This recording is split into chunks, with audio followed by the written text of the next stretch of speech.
going forward, because then people know upfront how much they're paying. So obviously it's much better than when they got increased rates for an existing portion of their book of business. Okay, so the state is a resource for anybody who buys long-term care policies, whether partnership or non-partnership. A couple of things I don't want to forget because it's important for you to know. Let's say that my grandmother is standing next to me and she can perform all the activities of daily living, but the moment I leave her alone, she will fall down and break a hip, or something bad happens, and she'll end up in a nursing home, because many people end up in nursing homes because of bad falls. So this is called standby assistance, where I gotta watch to make sure she doesn't get hurt. That's standby assistance. If my grandmother needs help with every activity of daily living, she can't really do much without somebody helping her. That's called hands-on assistance.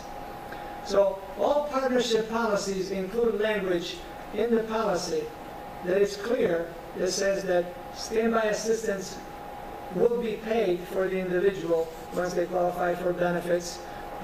You're required to pay for standby assistance and also hands-on. Where some non-partnership policies will not pay benefits for standby assistance. So the average consumer who may not know to ask those questions, we're buying a policy where there'll be less claims paid. So it's important to know that. If you're considering non-partnership, ask those questions.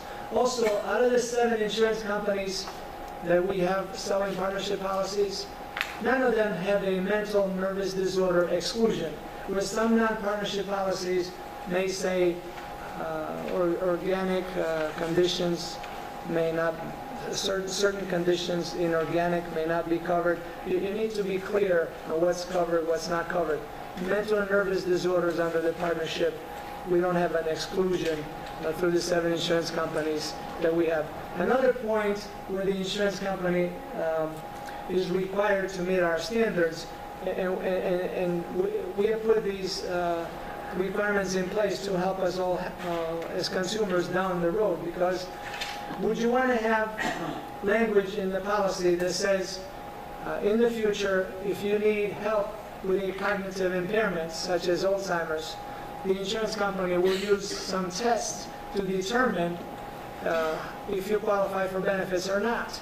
We have taken that a step further, and we say that it's got to be included in the policy language which states if you fail 7 out of 10 questions of the mental status questionnaire, then you qualify for assistance through for cognitive impairments.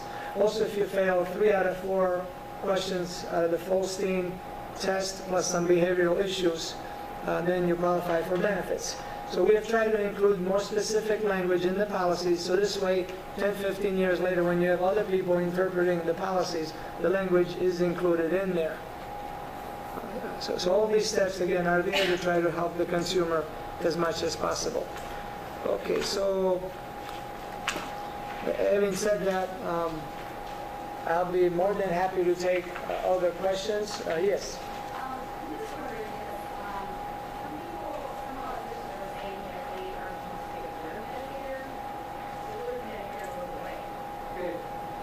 So some politicians may be saying that they're getting rid of Medicare,